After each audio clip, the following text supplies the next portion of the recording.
Several weeks ago, we were discussing this, and we came to the unanimous conclusion, without really hardly any discussion at all, that Reese Brantmeier was the most accomplished, talented current Tar Heel who had not been on the pod. Well, time to rectify that, Adam. It's time to do something she doesn't often do, and that's let someone else have the title.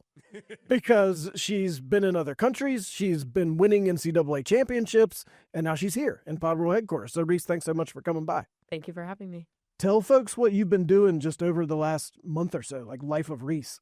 Yeah, it's been pretty crazy. So, like you said, I won NCAAs at the end of November in Orlando, and then came back here, had my last week of classes, and then went off to France to compete for Team USA. So I just got back Tuesday morning, and then right into exam week. So it's been a very busy month for me, but it's been awesome. Winning the NCAA singles championship, pretty cool. What was the experience like? Yeah, I mean, that's the pinnacle that you come to college tennis for. So that was pretty surreal. And to do it in Orlando, that's where we won our team championship my freshman year. So it was a very full circle moment for me. And that's one I've been chasing for my whole collegiate career. So yeah, to do it my last time around was pretty special. Okay, so when the final point, what'd you do? I haven't seen it. I haven't seen what you did on the final point. Did you drop to your knees? Did you spike your racket? What'd you do? I fell on the ground. Yeah, I think a lot of it was just oh my gosh, I can be done now. So I was very tired. It's a lot of matches in 1 week, playing singles and doubles. So I think it was a mix of some relief, some exhaustion, but yeah, just a lot of excitement. I mean, it was so cool, so crazy. I was going to ask you that. I have to think it's an absolute grind to go through an event like that. Yeah. So, I would think that maybe you're not as fresh, as sharp at the end as you are at the beginning. So how do you kind of manage that to try and be your best, even though you've played all these matches in a short amount of time? Yeah, I mean, tennis is a unique format where it's 64 people go in and one person comes out. Right. It's just gauntlet style. You're playing until there's one person left. So, yeah, I mean, you definitely have to manage the physical side of it because you just play back to back every single day. From the first round to the final, and playing doubles as well. So you play 2 matches every single day until you're eliminated. So, yeah, I mean, coming off of a fall where I didn't play very many matches, I was just really focused on making sure that I was ready physically for that kind of load. And then, there's just the mental drain of it. Tennis is a very mentally taxing sport. So, yeah, by the end of the week, you're pretty shot. But I think the adrenaline of the moment kind of cancels out whatever you're feeling. So I think the warm up before the final was probably the worst I've felt in a long time. You just feel like you got hit by a car. But then once you start the match, it all goes away. Having won a team title and an individual title, what did you learn were the differences, and how, if at all, did the team experience help you as you got deeper into this individual one? Yeah, I think I came in my freshman year, obviously wanted to win individuals as well. We won team, and that was when individuals was in the spring. So it was you get a day off and then you're starting your first round. And, I had my sights set very high. I was playing one singles for the team that just won the championship, and I lost first round. So I think there was a mental aspect that I didn't really have in my toolkit my freshman year. I think the team title was so great when you have that group to share it with, but you also have that group to lean on through those tougher moments throughout the tournament.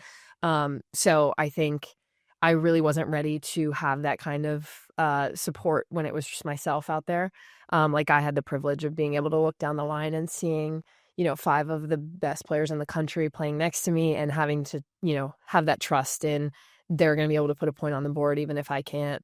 And, having my teammates supporting me on the sideline. So this one, it's a bit different when it's just you. So I think, there's a mental piece that comes in, but I was very lucky. It almost felt like a team match. I had a lot of my teammates stay in Orlando to support me, and my coaches, and my mom was able to come. So I tried to make it feel as much of a team environment as I could. Now, I have not played tennis at the same level that you have played tennis. But even if I'm out there just playing and I get up 40-0 or something, I'm all pumped. And then it gets to 40-30 and I'm oh God. So how do you, it just feels like a sport that the momentum to me, it feels like it can roll really fast. Oh, absolutely. For you or against you. Yeah. How do you try and manage that part of it? Yeah, I mean, Is it just like a point to point? Sorry, I cut you off. Yeah, It's just no. like I like the point. Yeah, I think a lot of it is just staying in the present. I mean, I'm also grateful. I have my coach, Scotty, on my court, and she definitely gets the brunt end of me freaking out about that kind of stuff of like, oh my God, I was just up, or oh my God, I'm, like the ups and downs. She is helpful in grounding me in that. But yeah, I think a lot of it is just, you can only play the point in front of you, and tennis is a sport where it'll come and go.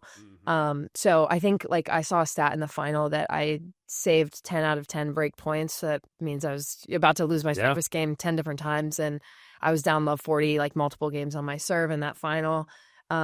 So yeah, I think what helped me is just, I wanted to give a performance that I was proud of, whether that came with a win or a loss. I was just really trying to focus on the process of creating something that I could leave the court feeling good about. And I definitely did. But yeah, I mean, the tournament's crazy because I was down 2-5 in the third set in my first round. So like you said, it can be so up and down. Like I was 2 points away from losing first round, and now I get to sit here saying that I won the tournament. So you just got to go with the flow and be ready for whatever comes. Are you intense out there, or do you feel like you're intense? I think I don't know. I'm not a player who likes, screams super loud or has maybe that outward intensity, but I definitely get very intense with myself. Sometimes to an extent that my coaches aren't thrilled about. But I think that's, nature of the sport. You got to be a little intense to get to this point. Adam, that's like us when we're potting. Like Adam gets really intense when he's in here potting sometimes. What are the signs that you're getting really intense with yourself? I can get pretty frustrated with myself, I think, on the court, which, I try to be nonchalant about, but isn't always the case. I think, my poker face might not be as good as I think it is. But yeah, that's been a big thing I've been working on in my game is the mental side of it. Do you ever think you're being real cool, and then after the match, somebody who knows you is like, wow, you were really mad. You're like, oh, no, you figured it out. No. Yeah, I honestly wish. Unfortunately, I feel like I have a pretty good gauge on it, which can make it even more frustrating because, when I leave the court, I will know if it was going well or going not as well.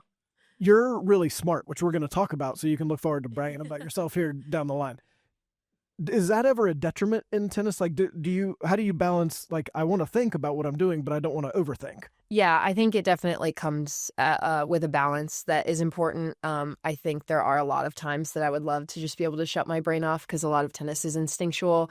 And like you were saying with the ups and downs, sometimes when you sit and you really, like, think about what's happening too much, it can be tough when you're really aware of all of those highs and lows. So I think there is a benefit to being able to just not think as much, but I think a lot of my game specifically, I rely on a lot of I take pride in, my tennis IQ and my strategy side of the game. So I think that is important for me to be really engaged in that sense. But yeah, there is times where, I wish I could just not think as much. What is that like? Like, what is a tennis strategy? Like, I would think you're going, are you breaking down film of your opponent? Are you what is your strategy going in other than just being like, I'm awesome and going to hit the ball where they can't return it? Yeah, actually a big change for me that I've been doing is I don't look at my opponents at all. So I didn't check the draw one time. I wouldn't know who I was playing until I'm going out there. Literally until you're going out there to play. Yeah, well, I've played around with it. So I was doing sometimes where I would find out the night before. And then in the past, I've done it where I just, walk out there and I find out when I'm on the court. Because I think in my junior career, I think everyone can go through phases of being a little obsessive about it. And I was someone who kind of did that earlier in my career where I would, scout who I was playing and watch all their matches and, see who beat them and who they beat and what the score was. And I think at a certain point, I was hurting myself with that because I wasn't trusting in my own game. And I think I'm an aggressive player. So if I'm executing what I want to do, it doesn't really matter who I'm playing. Mm-hmm. And I think also it really doesn't matter anyone's results before that day. They're going to be a different player on the day that you're playing them.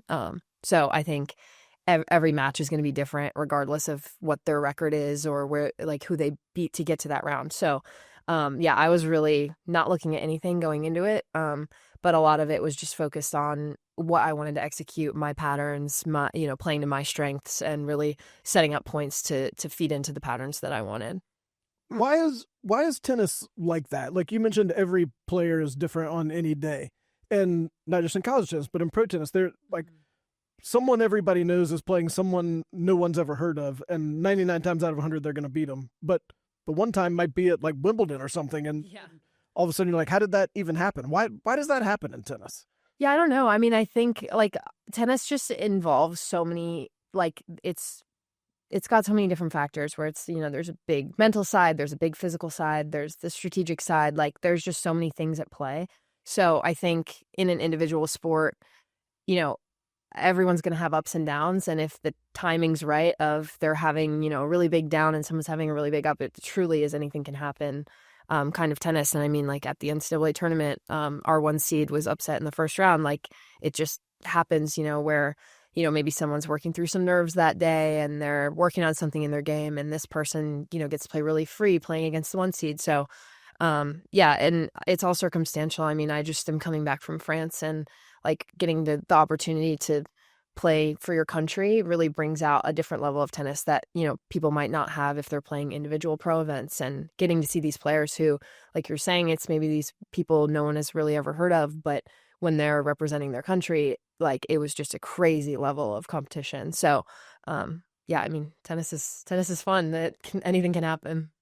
How do you work through that? Like, how do you remain confident that you are as good as you think you are when you go out and you're like, oh, I'm awesome, and then some player who is not very good beats you? How do you not go home and be like, what if I'm not that good? Yeah, I mean, you definitely do sometimes. I think you just have to accept that that's part of it, is you're going to have days where you go home and you think that you're the worst. But I mean, I'm so lucky that I have such an amazing team around me, and like my coaches and my teammates do such a good job of supporting me, and we try to do that all for each other, because we know that the sport can be like that, and it can be really easy to let that doubt slip in. But I think like when I'm in matches, it's just really helpful for me, like I was saying, to focus on like different process goals, where if you go out there and all you're thinking about is winning or losing this match, that's something that's like so up in the air with tennis. So if you're going out there and you're like, okay, my goal is I want to be looking for forehands and I want to be trying to get into the net, that's something you can execute regardless of if they're having the best day of their life and you're playing like garbage. So for me, it's just been really about like putting my head down and picking really specific things that I know that I can execute independent of the result. Okay, so you've played college tennis, you've played international or tennis for your country, you've obviously played a lot of individual events. Let me 2-part question. What do you like about college tennis? And then is there one of those that you have realized that you like maybe more than another, or just get you juiced up more than another, or anything like that? Yeah. I mean, college tennis has been my favorite thing that I've done in the sport for sure. It's truly an environment that tennis doesn't have elsewhere. And I mean, those little glimpses of team events that you get pretty infrequently in the pro calendar, but those are everyone's favorites. Those are the highlights. Those are what they look forward to, because I think there's something so special about playing for a team. And in individual sport, at the end of the day, even your biggest title, it's a title for you and your name, which is awesome, but it is not the same feeling as getting a title for, a group of people. And having like that team title was my freshman year. That was my first experience playing team tennis, and getting to earn that title for a program who had such a community around it. And, for the university itself, for our alumni, for our current team, for our staff, like just getting to celebrate it with all of them equally as like, this is something we've earned together, has been so special. So yeah, I think getting to play team tennis has been probably the best decision I've ever made. But yeah, I mean, I'm looking forward to getting back to individual tennis as well. So hopefully going to be playing some pro stuff. But I would put college tennis at the top of the list. Why Carolina? Because you're from Wisconsin, right? Correct. What was it about Carolina that made you want to be a part of it? Yeah, I mean, I didn't really have any expectation going into recruiting. Like I had no, dream school. I honestly didn't really know what UNC was. I know that's like bad to say now. You have to leave now, Reese. I'm sorry. Yeah, I mean, I didn't really follow college sports otherwise. And, I knew that obviously North Carolina would have a university of the state, but like I had never heard of UNC as a specific school, which, definitely threw some people off. But I just say that to say, like, I truly went in with like no idea what I was getting from anyone. So I just, I spent a lot of time really getting to know the coaches. And my recruiting was during COVID, so I wasn't able to take any official visits. So it was like that dead period extended for 2 years. So I was talking to coaches on the phone probably once a week every day for 2 years. Once a week every week for 2 years. But I think these coaches here I just really connected with, and they're truly the best in the country. They were so willing to focus on my development and getting me to a place beyond college tennis, because going into college, I knew that pro was my end goal.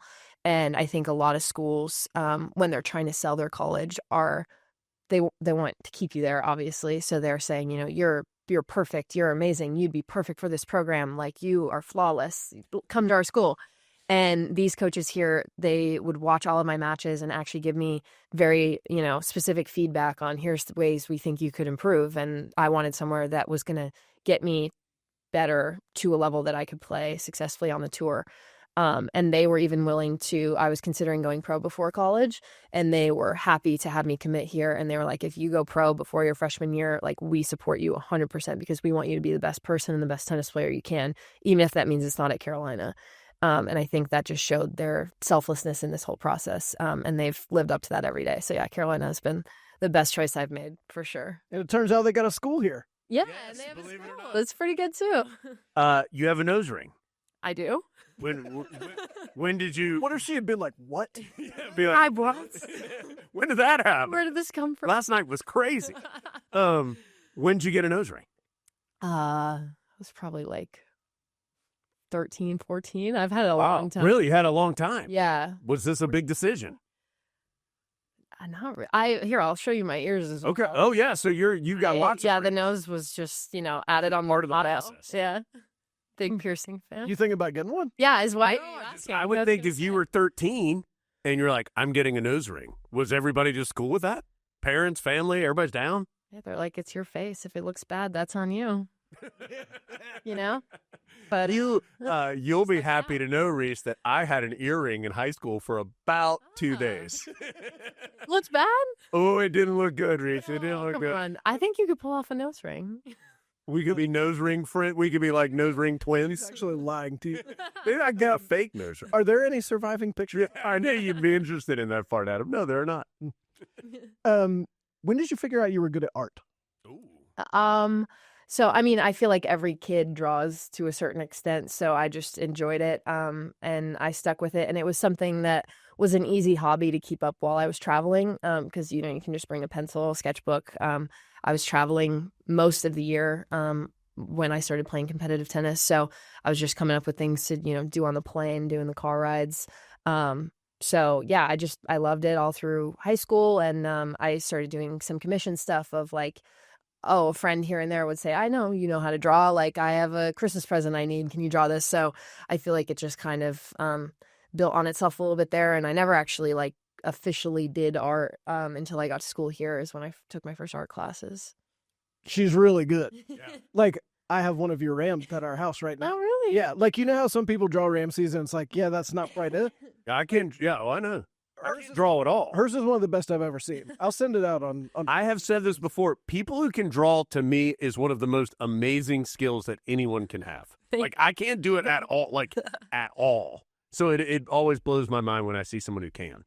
Well, and to be able to do that at such a high level in tennis at such a high level, is there any interplay between those two? Or, like, are you using the same parts of your mind at all, do you feel like? I think, they complement each other well for sure. Like, I think art has been something that's really meditative for me. And it's also something that takes a lot of patience. So I do a lot of like portrait drawings, and those take, up to 20 hours to do. So it's just something that you are, focusing on this little section of, and you're paying attention to all these little details, and you just go section by section and you work your way out, and suddenly it's been 20 hours. And I feel like that is similar in a way to tennis of what I was just saying, you know, I've had my best success when I've been able to really narrow in on these few specific things and not really try to look at this big picture of like, I'm one person of, you know, 64 people in this draw and I have to work my way through this whole thing. You know, it's like I'm looking at a blank piece of paper. I'm going to have to sit here for 20 hours. That's like a lot.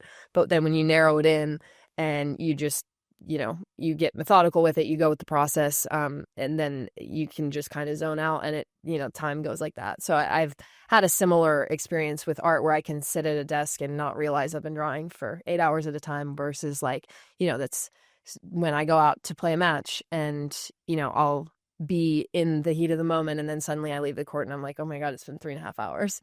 So I think it is a kind of similar experience, even though they're obviously very different disciplines. Is there anything you're bad at? And are you okay being bad at something? Yeah, absolutely. I mean, I can show you some of my earlier art and you can definitely count, Reese. You're really good at that. What's something that you're bad at? I mean, I think everyone's bad at everything until they do it a lot. You know what I mean? So like I can show you years of tennis results that are also terrible. Said the NCAA champion. No, but I'm serious. I mean, like everything is learned to an extent. So I think everyone's bad at anything until you commit to working through the bad periods. So anything I don't do very consistently, I'm pretty bad at. But yeah, I'm glad I've stuck with art and stuck with tennis. You could draw anything, I guess. I mean, I don't know. I can't draw. How do you know when something's like, I want to draw that? Like, what moves you to want to do that? I don't know. I mean, right now, a lot of it's for my coursework. So a lot of it is, you know, I'm getting told to an extent what to draw. But I don't know. When I'm doing stuff on my own, I just like drawing stuff I enjoy. I like giving my art to people. So I like have done a lot of different like, oh, I'll draw this family picture and, you know, give it for Christmas or you know, different like musicians or things from movies that I give to people that I know they like. So just anything I enjoy. Okay, so you're the NCAA champion at tennis. I don't know what the awards are in art, but I deem you to be one of the best I've ever seen. And you were the Elite 90 winner for women's tennis, which for those of you who don't know, that means she had the highest GPA of anyone who was at the NCAA championships across all schools. No big deal. What of those three things do you feel like you have to work at the most? I mean, I think I'm equally committed to everything I do. And I think that's why I've been able to have a lot of success. Like, I think with being a student athlete, obviously the student and the athlete part both have a lot of demand. So I think I've really tried to focus on just compartmentalizing of like knowing when I'm spending my time on the court or in the gym, like my focus is 100% towards getting better at tennis. But then once I'm off the court, I try to focus 100% on non-tennis related things so that I can just make the most of both of those times. So I think, you know, equally to the amount of effort I put in as a student, I put the same amount of effort into being an athlete. I think the art is in last place for sure, because that's what I do to procrastinate doing my other two things. But yeah, I think equally they, you know, it's just in different ways, but I'm equally as committed to both of those. I would think being a competitive to the level that you are competitive tennis player has taken a lot of your life. Is that a fair statement? Yes. Do you ever think, I wish I hadn't done that? Or maybe I wish I had, and obviously you've reached great success and you want to have more success, and I understand that. Mm-hmm. But do you ever go, man, I didn't get to do that because I was doing this? Has there ever been that moment? Yeah, I mean, yeah, absolutely. I think when you're a kid and, you know, you're like, I had to go to school online throughout high school because I missed too much school that I wasn't allowed to stay in person. You know, you miss school dances and you don't get to be home for holidays and you miss birthdays. And I think, you know, being a kid and going through that is tough. But getting to sit here and look back on it, I mean, there's like been some crazy hours that I put in that I look back on schedules and I'm like, I would not do that again. But I'm so glad that I did it because it got me to where I am now. So I think I would do it the same way again, but I wouldn't want to have to go redo it. Like there's no regrets looking back, but it's brutal. So I think I can just sit here and be grateful that younger me was willing to do that. But yeah, I mean, I think it also, you can flip it and look at the amount of opportunities I've gained from this. Like, sure, I missed, you know, you miss going to prom, but you get to go travel to all these countries. And like, I've gotten to Like I remember I missed a friend's birthday because I was playing Wimbledon. And so it's like, you know, you have to kind of put this lens on it of like, Sure. I understand there's a lot of things I miss and there's, a lot of hard days, but there's some amazing things that you get to do because of it. What's the coolest thing you've done that even you who's done a lot of things, like as you were doing it, were like, okay, this is pretty cool? Like within tennis? Probably, yeah. First in tennis, but then kind of overall. I mean, I think what's tough about like sports, I feel like this is probably a pretty common thing, is like there's always going to be another competition. So as much as you soak in one, there's always the next thing. So I think I'm sure a lot of athletes have that problem of like really getting to sit back and be like, wow, in the moment, I'm realizing that this is so cool.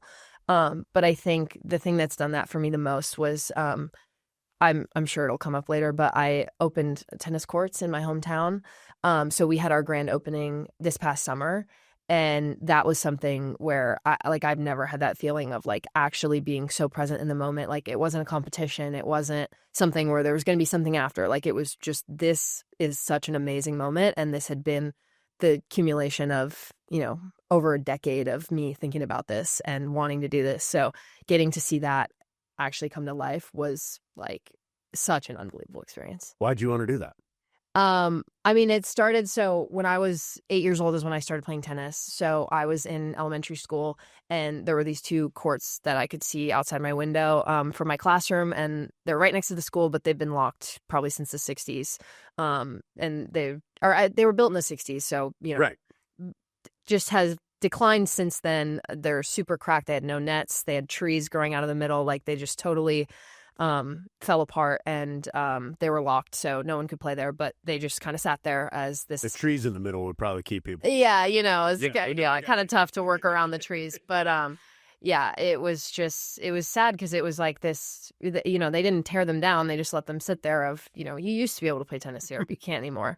So yeah, I started playing tennis and I was very lucky. My parents were willing to drive me. The closest club was like 40 minutes away. So each way, 40 minutes every single day.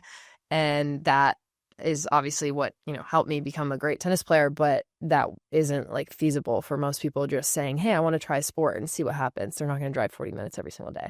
So when I started tennis, was like, oh, I wish that more people would be interested in this sport. Like if we had those courts here, everyone at my school could play.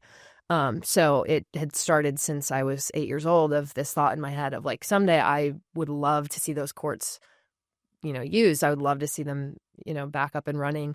But I didn't necessarily, think of the logistics or think I'm going to be the person to do that. I was just like, oh, it'd be sweet, And then over time, it just kind of built of like seeing some of the things I could accomplish through tennis and like some of my first successes and like getting to play these bigger events and realizing like, I never thought I could do that.